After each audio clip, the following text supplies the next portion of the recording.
Good morning friends, स्वागत आहे तुमचं आजच्या प्री मार्केट रिपोर्टमध्ये. तर मग चला सुरुवात करूयात आजच्या प्री मार्केट रिपोर्टला आणि जाणून घेऊयात की आज आपल्या स्टॉक मार्केटमध्ये काय होऊ शकतं ते.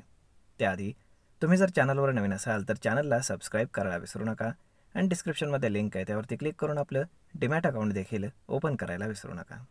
तर मग चला सुरुवात करूयात आजच्या या भागाला. मित्रांनो, काल रात्री जर आपण US मार्केट पाहिलं तर US मार्केटनं पुन्हा एकदा उसळी मारलेली आपल्याला पाहायला मिळते. त्याच्यामागे बेसिकली 1-2 रिझन्स आहेत, काही गुड काही बॅड आहेत.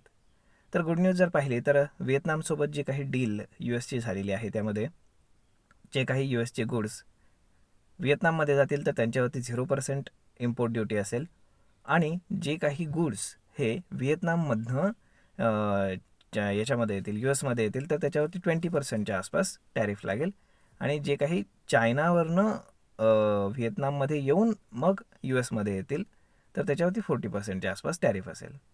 तर मग आता अशा पद्धतीनं डील झाल्यामुळे ते USच्या फेवरमध्ये आहे आणि म्हणून तिथे मार्केट थोडंसं बुलिश राहिलेलं आहे.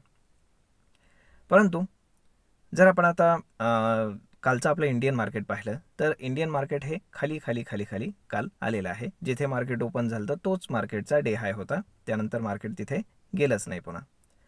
तर याच्यामागचं रिझन काय आहे बेसिकली? तर याच्यामागचं रिझन आहे की प्रॉफिट बुकिंग. कारण 9 तारीख जी काही डेडलाईन आहे तर ती जवळ येते आहे टॅरिफची, प्लस इंडिया आणि USची जी काही ट्रेड डील आहे तर त्याच्याबद्दल फक्त स्टेटमेंट्स येत आहेत, परंतु अजूनही डील फायनलाइज झालेली नाही आहे. ओके, आणि जसं व्हिएतनामसोबत काल झालं तसं मे बी इंडियासोबत झालं तर म्हणजे या अशा गोष्टीमुळे थोडंसं कॉन्शियस होऊनच लोक इन्व्हेस्ट करतायत आणि त्यामुळे आपल्याला प्रॉफिट बुकिंग पाहायला मिळालं. जर आता आपण टेक्निकल लेवल्स जर पाहिल्या तर 25,200च्या आसपास आणि 25,300 याच्यामध्ये मार्केटमध्ये एक चांगला आपण काय म्हणतो की सपोर्ट आहे आणि तिथनं इझिली मार्केट खाली जाणार नाही आहे हे लक्षात असू द्या. जर समजा ट्रेड डील झाली नाही किंवा ती कॅन्सल झाली किंवा ती बिलकुलच फेवरमध्ये झाली नाही तर मग मात्र मार्केट ती लेवल तोडून जाईल खाली. परंतु जर ती झाली तर मग मात्र मार्केट पुन्हा एकदा बाउन्स बॅक करेल आणि रेजिस्टन्स ब्रेक करून जो काही 25,600-700च्या आसपास रेजिस्टन्स आहे तर तो ब्रेक करून मार्केट वरच्या बाजूला सस्टेन करेल. आता जर आपण अजून बाकीच्या गोष्टी पाहिल्या तर फार काही आपण काय म्हणतो की मिक्स टाईप ऑफ सेटअप आहे.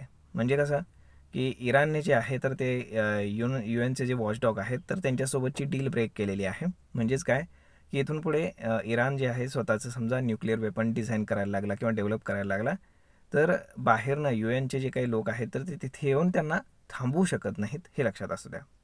त्यामुळे थोडंसं टेन्शन एक्सलेट होऊ शकतं भविष्यामध्ये. आता जर आपण त्यामुळे पाहिलं तर जे काही क्रूड ऑइल आहे तर ते 3%च्या आसपास वाढलेलं आहे, परंतु मॉडरेट आहे, म्हणजे फार काही अचानक मोठी डेव्हलपमेंट त्याच्यामध्ये नाही आहे. त्यानंतर USमध्ये काल रात्री जो जॉब्स डेटा आला तर तो एक्सपेक्टेशनपेक्षा खराब आलेला आहे.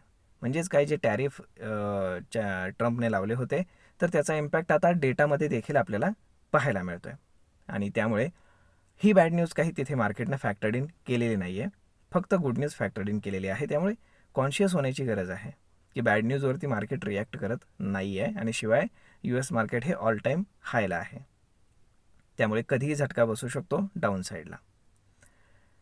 जर आता आपण कालचा FISDAचा डेटा जर पाहिला तर FISने पुन्हा एकदा सेलिंग केलेलं आहे 1,500 कोटींचं आणि त्याच्या अगेन्स्ट डोमेस्टिक इन्स्टिट्यूशन्सनं 3,000 कोटींचं बाईंग केलेलं आहे. म्हणजे नेट इन्स्टिट्यूशनल फिगर जी आहे ती पॉझिटिव्ह आहे. तर साहजिकच आहे, जेव्हा जेव्हा मार्केट पडतं शेअर्स स्वस्त होतात आणि आपले जे डोमेस्टिक इन्स्टिट्यूशन्स आहेत तर त्यांच्याकडे जे पैसे आहेत तर ते शेअर्स खरेदी करत राहतात. तर अशा पद्धतीनेच मार्केट हे जे आहे ते चालत राहतं. तर आज आपण गिफ्ट निफ्टी जर पाहिलं तर ग्लोबल क्यूज एकदम मिक्स असल्यामुळे गिफ्ट निफ्टी पण इंडिकेट करते की मार्केट ऑलमोस्ट फ्लॅट ओपन होईल. एक हार्डली 20 ते 30 point either gap up either gap down, यापेक्षा जास्त नाही. म्हणजेच काय की मार्केटमध्ये आता बॅड न्यूज म्हणजे आपल्याकडे जर पाहिली टेक्निकली तर 25,500च्या खाली क्लोज करणं हीच एक थोडीशी नेगेटिव्ह गोष्ट आपल्यासाठी आहे. आता जर आपण ओपन इंटरेस्टच्या हिशोबाने जर आपण पाहिलं तर 25,500, 25,600, 25,800 आणि 26,000 या ठिकाणी प्रचंड कॉल रायटिंग झालेलं आपल्याला पाहायला मिळते. तेच जर आपण डाऊन साईडला पाहिलं पुट रायटिंग तर पुट रायटिंग आपल्याला 25,200, 25,300, त्यानंतर 25,000 आणि 24,800 या ठिकाणी आपल्याला मॅक्सिमम पुट रायटिंग जे आहे ते पाहायला मिळते.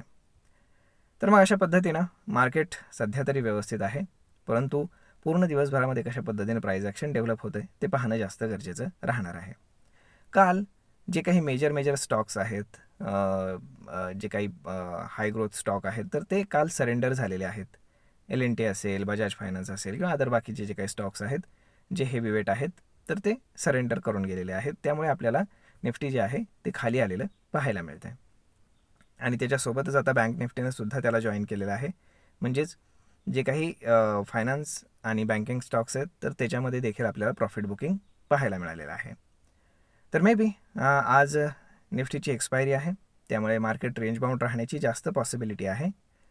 त्यामुळे डाऊन साईडला 25,200 आणि अप साईडला 25,500 या दरम्यानच मार्केट कुठे ना कुठे क्लोजिंग देण्याचं फार जास्त पॉसिबिलिटी आहे.